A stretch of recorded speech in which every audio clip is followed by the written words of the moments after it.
the first suite especially just comes at you with such depth and meaning.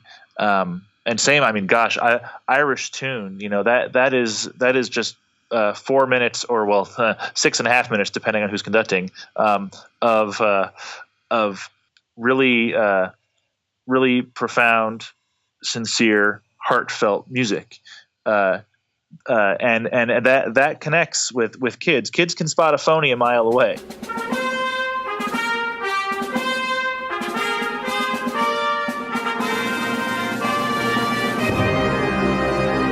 Hello, everyone. Welcome to Everything Band, a podcast that features conversations with composers, conductors, and performers of music for winds and percussion. My name is Mark Connor. I'm a composer, and this is episode number 24. My guest for this episode is conductor Andy Pease. Before we begin, I need to ask a favor. If you enjoy this podcast, would you please take a moment and go to iTunes and leave me a rating? This will help spread the word and bring the show to more listeners. Also, I'm looking for feedback on the show. If you have any suggestions for guests or for topics that I might discuss, please send me an email. I'm looking forward to hearing from you. Finally, a big shout out to composer Scott Watson, who is my guest for episode 2. Scott recently donated to my Patreon account and is helping to support the work I'm doing with the show. If you'd also like to help, you can find my account at www.patreon.com/Mark J. Connor. Now, on to the episode. Hi, Andy. Hi, Mark. How are you doing? Doing well, yourself? Andy, I'm really pleased that you're joining me this morning. Could you take a few minutes to tell the listeners about your musical background? Sure. My connection to music goes pretty far back. My parents met in the University of Connecticut marching band in the early 70s as undergraduates. So neither of them continued to play after that, but something must have stuck with them spiritually somehow. I don't know. Because when I was born, I was the first child. I gravitated towards music immediately. My mom still has at our house a collection of pictures that I drew of each of the Smurfs, each playing a different instrument, and Papa Smurf was the conductor. I must have seen an orchestra concert or orchestra on TV at some point, and I know I was a Smurfs fan. So there's that. And by the time fourth grade rolled around and it was instrument picking time, I'd already had a great music teacher, Mr. Adams, who I saw for general music all the time. I loved it. He was a really interesting guy.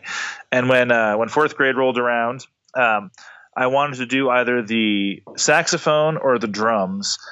And I'm pretty sure that's because I had seen them on the Muppet Show. I can't be totally sure, but that's where I gravitated towards. But Mr. Adams and my parents helped convince me to play the trumpet instead. And now it turns out we had a trumpet from my grandmother who had played it in Hartford, Connecticut in the 1930s and in her own high school experience. We had a trumpet kicking around, so that was what I was able to use. Now from there, it was a match made in heaven. I loved it. I stuck with it all the way through middle school and high school. I was also in choir all the way through middle school and high school as well. I was very fortunate to be in a program where kids were able to do that and, in fact, encouraged to be in both band and choir all the way through. I was even in show choir in high school for all 4 years. I didn't really have to choose one or the other until I got to Dartmouth College, where I did my undergrad. And part of what made the choice for me was that very first concert my freshman year, we performed the Holst First Suite in E-flat, which I was hearing for the very first time, the Suite of Old American Dances by Robert Russell Bennett, and Granger's Lincolnshire Posy, all of which kind of blew my mind, expanded my perceptions of what good music could be and what band music could be. So that really stuck with me and got me headed in the direction of band and conducting. After Dartmouth, you went to Columbia, and that's where you got your start as a conductor.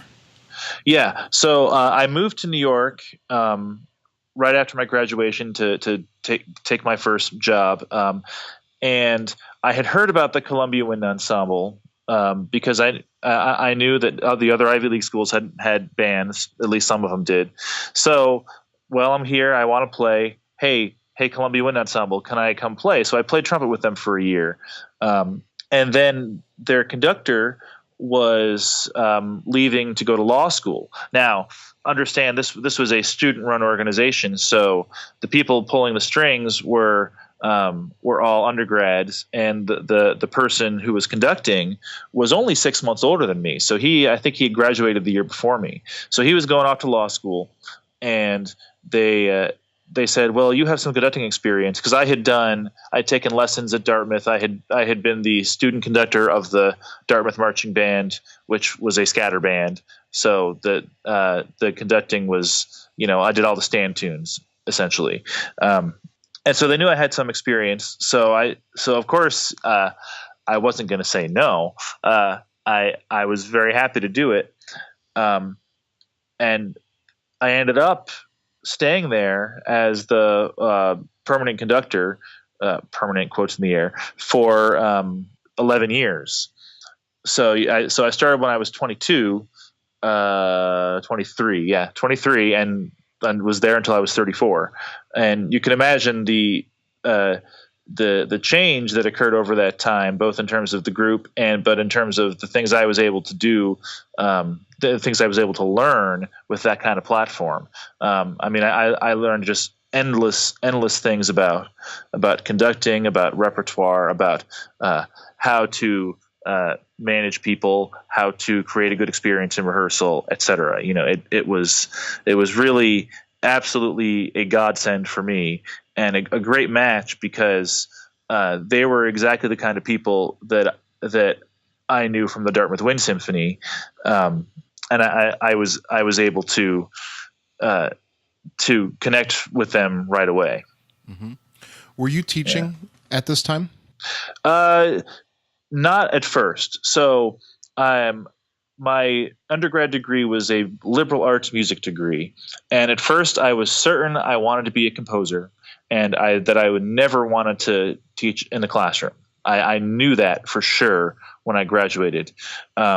And long story short, I applied for composition graduate programs, got in nowhere, and thought about what do I want to.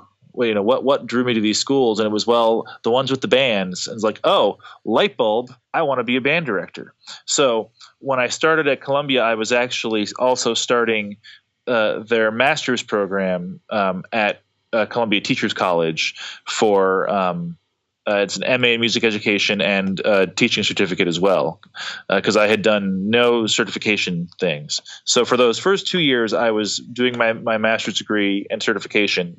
And then for the other 9, I had gotten a job, which was at Lakewood Elementary School in Congers, New York, where I was the K through 5 music teacher, which meant general music, choir for 5th grade, and band for 4th and 5th grade, including all of the lessons. Mm-hmm. And I was very fortunate to be in that job as long as I was, and to be only at the one school for the entire time. Even people within my district often had to shuttle between schools, but I was very lucky to be just in one place, and it happened to be a wonderful school with great colleagues and great kids too. So I want to ask, I talked with Pat Vandehei, who's the new band director at Portland State University, and he was a high school band director for about 20 years. And he, in his early 40s, I'm trying to remember the story exactly, in his 40s, he wanted to become a college band director, but he realized that it was too late to go get a doctorate and to start, because of the process of starting at a small school, working your way up. And so I'm listening to your timeline. If you don't mind me asking, how do you feel about that sort of starting? It seems like you were a little bit later than most starting that doctorate. Yeah.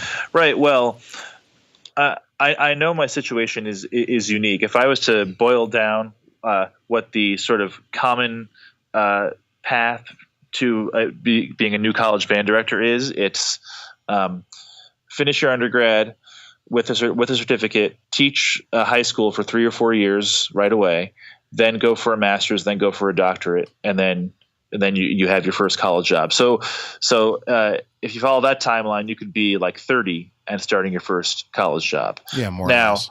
Yeah. So for me, because I started at Columbia when I was 23, which seems impossibly puppy-like at this point. I look back, I'm like, how did anyone take me seriously? But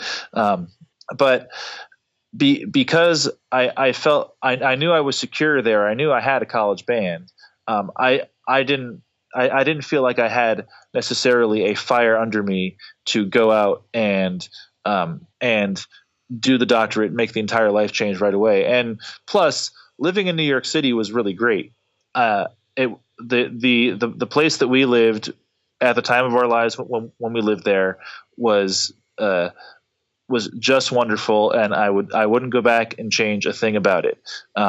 Now, what the idea of trying to do the Columbia thing full time is really what finally motivated it. I knew I needed to make a big change in order for that to happen, and I knew that if I didn't want to wait too long to do it, but I also knew that that I didn't want to teach elementary school forever, and if I tried to go through regular channels in my region to try and move up, I was already kind of at the point where I might be looked over in a high school band hiring situation because I was older and a little bit more expensive. So tell me about Arizona State and that experience. To me, it seemed like a conservatory, coming as I did from, a liberal arts college, a big university where teachers college was really about ideas. And then I also have a master's degree in conducting from Hofstra University. But that was a commuter experience. Just, I just desperately wanted more conducting lessons. So going to Arizona State and being like a conductor in residence there as a doctoral graduate student was a huge change for me. And the players there were just nuts. And having the idea of having full-time studio faculty on every instrument and multiple on some instruments was completely new to me as well. So just the quality of the players, the intensity of the music study was just a whole other level for me. And it really kind of woke me up to what was possible in some ways, with performance. And of course, Gary Hill was a huge part of that. He, excuse me, he has a lot of wonderful ideas that both helped to systematize my approach to conducting and completely freed me from, in terms of musical decisions, in terms of expression, in terms of technique, even. So it was really I came out a totally different conductor with a very different perspective on music. All right. So you mentioned that experience changed you, and can you be a little more specific about that? I'll try. Yeah, it's difficult. I know. Right. Well, because I knew already. I knew a thing or two about repertoire. I knew how to get a good performance out of a band, and I thought I knew a thing or two about conducting. So it's not so much that Gary Hill and the Arizona State thing disabused me of any of that, but it really just took it to a new level and forced me to dig deeper. Basically, in every sense, not forced me really, but gave me the platform to dig deeper in just about every sense. Because when I was teaching elementary school and trying to do Columbia Wind Ensemble, I could practice my conducting, I could study a score, but I had to fit this in between, like giving extra help to 15 third graders on their recorders and doing my almost hour-long commute from New York City to do that. So, sure. So it was just an entirely different lifestyle that was much more focused on what I was interested in, and gave me the chance to really dig in. Yeah. So now, is Hartwick your first job after Arizona State, or were you somewhere before? I had 1 year immediately after my degree where I was an assistant with a high school band and teaching at a community college. It was Ironwood High School in Glendale, Arizona, and South Mountain Community College in Phoenix, Arizona. Okay. So can you tell us a little bit about Hartwick? Sure. Hartwick is a small liberal arts college, so 1,400 students. And it's entirely undergraduate, and it's a private college. And let's see, we're in Oneonta, New York, which is a pretty little hill town. They call it Hill City sometimes, Hill, to be clear. Hartwick itself, geographically, is situated on Oyarin Hill. And in fact, I'm in my office right now. I'm looking all the way across a valley, a very large valley, the Susquehanna Valley, for those who are interested. The Susquehanna River runs through here. And it's a gorgeous view. It's gorgeous in the fall. If I wanted to go up to the administration building, I would have to climb about the equivalent of 10 stories to get up there. So they say at Hartwick you can tell who the upperclassmen are by the size of their thigh muscles. So you mentioned that before your degree at Arizona that you knew a thing or two about repertoire. And so you do have a blog and a website. Yes. And so I was hoping that you could talk about that because you do seem to be very insightful about literature. Thank you. I'll say again, Columbia Wind Ensemble was a student-run group, and that presented some challenges in that we had it wasn't like here at Hartwick where my wind ensemble class is scheduled this and this and this day, and that's ironclad. Every semester we had to kind of make up the schedule from scratch and kind of beg for space from the student activities board, and usually we got enough. But there came a point when with more and more student groups popping up. So, for instance, we were competing with space for like the karate club and the college libertarians and things like that. And we would occasionally have our regular Monday night rehearsal canceled because the social justice club wanted to have a movie screening in the only room that was big enough for us to hold a rehearsal. So we're out of luck. So somewhere along the way, I had this insight to, well, if we can't play, let's at least get people exposed to the music as much as we can. So the very first thing was a listening party. We got everyone together and we just listened to all the music in like a lounge somewhere.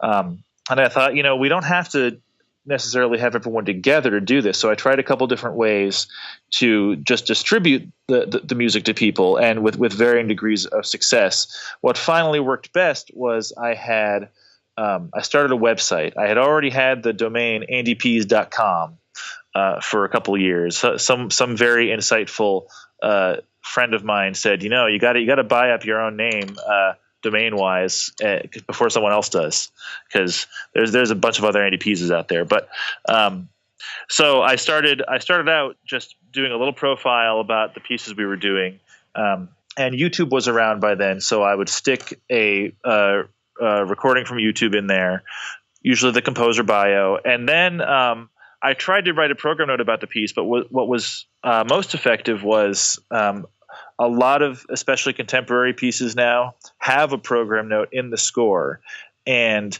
either because of time or because I would just forget, I often wouldn't get a chance to read that directly to my players. So I decided, well, they don't see this in their parts. How about I just put it online? And of course, I properly cited, this is from the score, etc.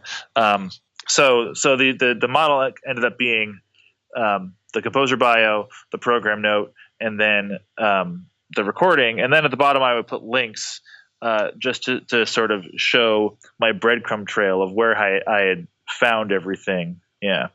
So that also left it open for people to do investigation on their own. I wasn't pretending to be kind of the end source on any of this stuff. I just wanted to give a thumbnail sketch that a player could go to and get some of the context and listen to the recording. Mm-hmm. And so as I look at the website as we're talking, it reads, your opening reads, Wind Band Literature takes a close look at the best of the wind band repertoire, from chamber music to huge symphonic works from beginning band to professional level. And then you say it's not a comprehensive repertoire list. And so I'm curious, do you follow the same process? Is it coming from your conducting? Yeah, for the most part, yes. There are exceptions, but everything I've conducted, well, not everything, but the vast majority of things that I've conducted since I started doing the websites in 2008 is now on that blog. So the history there is long and short. AndyPease.com became AndyPease.wordpress.com, and now it's I turned it over to a more official sounding windliterature.org a couple years ago. Yeah. And there it is. There's a lot on the site. And so what kind of service are you looking to provide for the reader, I guess? Mm-hmm. Well, first and foremost is really just access. That was the if you really boil it down, that was the fundamental thing I was looking for originally. I just wanted people to be able to go in and have access to knowledge, recordings, and any other context about the piece from anywhere and for free. Mm-hmm. Yeah, so it's really interesting, and so I'll definitely link it in the show notes. And so you seem to have a connection with composers. This seems to be something that's really important. And you mentioned that you were thinking about a composition degree. Yeah. And so have you had a composer in as part of a commission or a consortium, or even to just speak with one of your groups? Yeah, I've done a bunch of that, actually. Even this year, I had Johan De May up to my campus for a day of stuff at Hartwick. He orchestration class, wind ensemble rehearsal. I've worked with a lot of composers over the years. I got started commissioning as far back as, was it 2008? I think maybe even before that. One of my Dartmouth friends, we were in the Dartmouth marching band together. Surprise, became a composer after I'd graduated and was becoming successful. So I said, "Hey, how'd you like to write something for Columbia Wind Ensemble? Oh, and by the way, we around that same time we got invited back to play at Dartmouth." So on tour, so we premiered this piece a couple times on tour. So that was 2008. That was Oliver Kaplan's the composer's name, and he's still out there writing stuff, doing great work. And he wrote another piece for me. I mean, I could tell all kinds of stories there. But so I got started sort of targeting lesser known composers, younger composers, to write directly for us. And we also had a couple of members of our wind ensemble at Columbia write pieces with varying degrees of success. We had a Manhattan School composer a student composer that is, write something for us at one point. And I always made an effort to get the composers in whenever I could. I also started to try and bring composers in of not non-commissioned composers whenever I knew we were doing their work. And I was very fortunate in that regard that my very first concert with Columbia Wind Ensemble in the fall of 2002, we were doing Eric Oazen's Celtic Hymns and Dances. And kind of just by accident, I figured out that Eric Oazen lived in New York City, and he was willing to come up to a rehearsal. So there he was. I 23-year-old me conducting this group, and he was listening to us, and it was wonderful. So that's kind of how it started. And I love doing that. I really make an effort to do that. That's one thing I'm hoping to continue to do at Hartwick. I said we had Johan De May. I'm working on what we're going to try and do this spring. No divulging of plans yet. Sure. Yeah. So Johan De May is a little bit of a big name. Well, let me restate that. Johan De May is a very large name in the band world. And so what was it like to have him on the campus? It was a strange time for him because he had a skiing accident and couldn't walk around. He was using one of those scooters, So he was a little bit low energy, and he would acknowledge the same. But he just came in, and we were doing one of his pieces. We were doing songs from the Catskills, and in that rehearsal, got up there and just cleaned the thing up, made it exactly the way he wanted it. But he was also very gracious, very, very nice. He brought us some of his music to play in the future. He bought an extra bottle of wine at dinner for the faculty, so that was nice. And he was very excited to share the rest of his music with us, which I thought was wonderful. He's yes, it's a little bit of salesmanship, but it's also he's very passionate about what he does, and that was clear for the students. Mm-hmm. Yeah, and I think that's pretty important. So that's what I was going to ask you next, actually, is kind of along that line. Beyond the passion, what value does he bring, or did he bring, or do composers in general bring when they come? I think composers put a face on music, and they also can provide meaning behind music, and that's something I'm very passionate about. Because when you're teaching non-majors about music, you're not necessarily always going to get the best, technical in tune performances. You'll try, of course, but you absolutely can pull out all the contextual details, all of the meaning. Because everybody is capable of understanding musical meaning, even if they're less capable of understanding the exact way to tune a major third in just intonation, or what's the other one? Sorry, I'm blanking here. Equal temperament. Yes, the correct way to tune a major third in equal temperament in a wind ensemble, right? Everyone can understand meaning. So I think having the composer in helps to establish that connection that this music is about people. It comes from people, and it has this other meaning. And anything a composer does usually is to help bring out that meaning. It's not necessarily to get in tune for the sake of intonation, but to bring out the meaning of a work. Right. And so, yeah. As a conductor, how do you feel about that?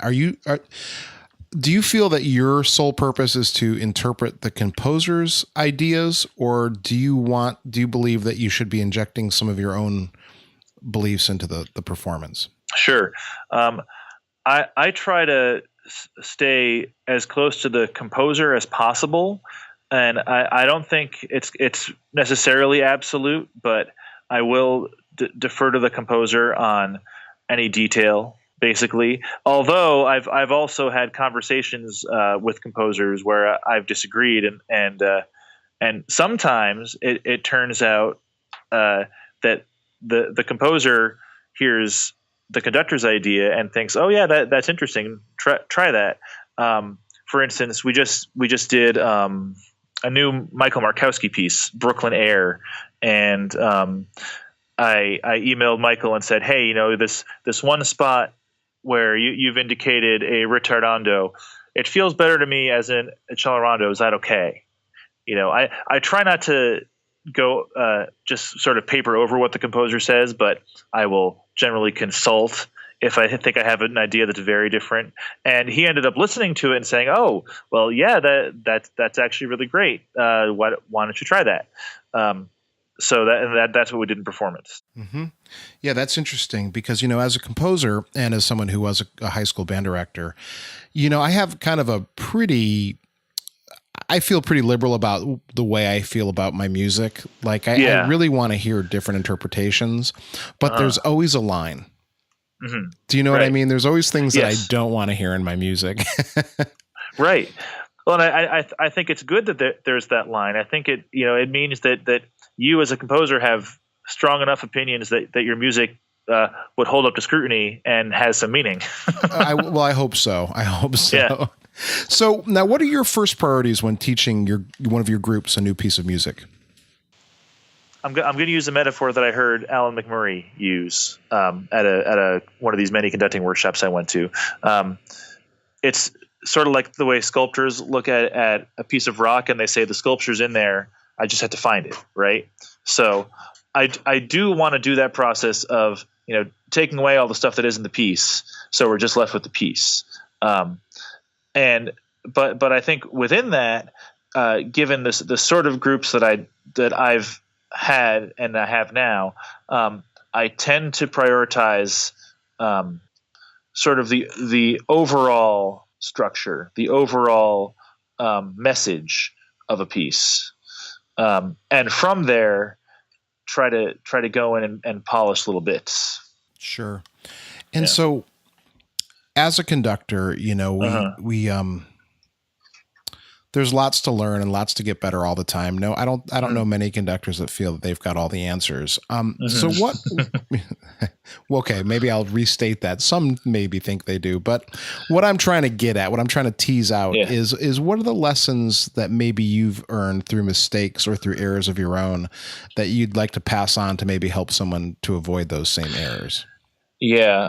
I think, in terms of conducting, if I could have, shaken myself at age 25 or whatever and said, just let go, let the players do it. That would have helped me a lot. And what I mean by that is, over the years, I figured out that sort of the less I conduct and the less I make myself necessary in a piece, the better off the performance usually is. And I'm not trying to say that a conductor is useless. I think we're good guides and we're good sort of generation points for students understanding a piece. But my conducting has verged much more towards teaching and getting out of the way than, must beat everything, must follow me exactly. I find myself now saying much more about listening than about watching than I might have 10 years ago. Do you think that's the hardest thing, is to let go of beating every beat? Yeah, it was really hard for me. Once you let go of beating, then you can do so much more musically. You can do so much more with line. You can just let something go and develop on its own. And then when you do make a new gesture, it has all that much extra meaning because there isn't all this garbage around it. Yeah. Yeah. You make me want to take conducting lessons again. You should. They're fun. So what do you think? What are the challenges facing music and music education as we kind of move through the 21st century? That's a big one. It is a big question. It's an important question, though. Yeah. Well, I think access is always something. You hear things now about only 20% of kids in high schools participate in music, and what about the other 80%? I think that's a huge challenge, and we do have to ask, like, is band the appropriate vehicle for everyone? And no, it's not. But I think it's the appropriate vehicle for more people than are in it right now. And there are great examples that I can think of right off the top of my head of people who have really just brought in as many people as possible into a band situation and had people playing music that way and experiencing music that way. I think that also there's a constant struggle for relevance because, like it or not, the general public hears band and thinks like either marching band or Sousa, and it's not something that most people are intentionally exposing themselves to in their daily lives. So from the perspective of what's challenging for band, we do want to be careful that we're not creating a little fortress of band for ourselves, putting ourselves in a museum prematurely, because of course the temptation is among all the college bands to get the best, most artistic thing going on. And I think that there's the potential, not the necessity, but the potential for some conflict there between best, most artistic and accessible thing you want to bring home and spend all your time with. Yeah, that's interesting. I just I was listening to the interview I did with Michael O'Connor, who was my early band expert, and he was talking about the golden age of bands in the 1880s and 1890s and how everyone had a band instrument, or everyone played bands. Every town had a band, and then with the rise of recording in the jazz age, the bands began to fade away. And his advice was that we need to remember in community band or in our bands that bands were the popular music of the time, and that we should be sure that we put some of that literature in. Yeah. And I'm thinking about that right now as I'm a little bit late to the programming party here, but I'm programming my fall, especially the end of my fall semester right now. And part of what I'm thinking about is I want to give particular experiences to these wind ensemble kids that they want to be able to get elsewhere. And so I'm thinking about, especially because Dave Maslanka just passed away, I've been looking very seriously at his music. And I think in particular with his music, there are things in there that no music outside of large ensemble music that you have to perform in really gives that kind of experience. There's really nothing that I can think of that you listen to, and certainly no pop or rock or hip hop or country music can give a Maslanka-like experience. Yes, and there you're getting to it, because you can't replicate the band or the orchestra. So what advice would you give to your 20-year-old self? Take risks, let go. Yeah. Well, so for instance, my first couple of years in Columbia, I did all the same warm-ups that my predecessor had done, because I thought, well, these are the ones they're used to, so I'm just going to keep doing them. And that was dumb. I shouldn't have done that. I should have found new ways to make the group sound better. And I wish I could go back and say, just find ways to make them sound better. I'm shaking myself right now. Sure. And that, and then with the letting go thing, that's exactly what we were talking about with the conducting. The more you allow yourself to let go as a conductor, first of all, I don't know if it becomes easier for you, but it certainly becomes more enjoyable for you. And second of all, the better you allow your players to become. Mm-hmm. Yeah. Yeah. Because you give them more agency, and they're forced to make more decisions. Goes back to your conducting advice. Yeah, exactly. Yep. Yeah. So what's your favorite work for wind ensemble or band? Okay. So I don't think I can ever have an absolute favorite. But I did think about this when I saw the question. And I thought, what are some of my favorites right now? Now, you've already heard three of them from my first concert my freshman year. Those will always be dear to my heart. But everyone knows those. That's no fun. So let's have some more fun with newer pieces. So my Pie in the Sky piece that I must do before I die, that is recent and is amazing, is the Stephen Bryant Concerto for Wind Ensemble. And the reason I love that piece, there's many reasons I love that piece. It's the entire thing is based on one 5-note idea, the entire 30-minute span of the thing. And you can find the 5-note idea everywhere. And it's just astounding the incredibly sophisticated ways that he treats it, and always comes back to it, and is always true to that one idea. Now, the things he does with that idea are also just spectacularly interesting, in my opinion. It's do you know the piece at all? I know it a little bit. Yeah. So it's for a band on stage and 3 groups in the hall as well. And the things he does with the band in the hall, it creates a different kind of listening experience than just a plain band on stage. There's one point in the 4th movement where there's an extended alto flute solo from the back of the hall. Gorgeous. Perhaps my favorite thing, and of course I probably have several favorite things, so forgive me if I'm double stating here. That's but okay. Perhaps my favorite thing is at one point in the last movement, he gives all the material to the band, to the groups around the audience, so in the hall, and you actually feel the sound push through your body onto the stage band. Now, so this is one of my pie in the sky pieces. The top group at Arizona State did this when I was a graduate student there, and I got to be one of the listeners who helped adjust the stage band. But would I be able to do this piece at Hartwick? Not right now.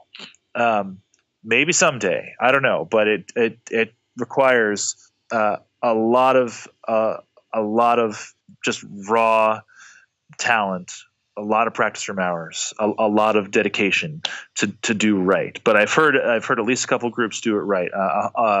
The Ohio State Band did it at CBDNA, I think 2015, and it was excellent there too. So that's a piece that I hope we hear more of. And also it tickles me to no end that Steve Bryant uses a rhythm from a Radiohead song throughout it. Yeah. And he says so. I love that. So there's one. Now my more down to earth piece is Rift and Wed by Julie Giroux. Yes. Do you know the piece? I do. Yes. It